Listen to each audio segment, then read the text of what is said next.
परीक्षेत बसलेल्या 130 विद्यार्थ्यांपैकी 62 विद्यार्थी इंग्रजीत नापास, 52 विद्यार्थी गणितात नापास, तर 24 विद्यार्थी दोन्ही विषयात नापास झाले. तर 5 विद्यार्थ्यांची संख्या किती, असा प्रश्न. मित्रांनो, इंग्रजीमध्ये नापास 62, गणितात 52.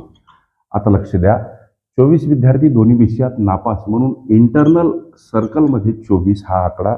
आता 62 मधून 24 वजा करा, उत्तर 38. 52 मधून 24 वजा करा, उत्तर 28.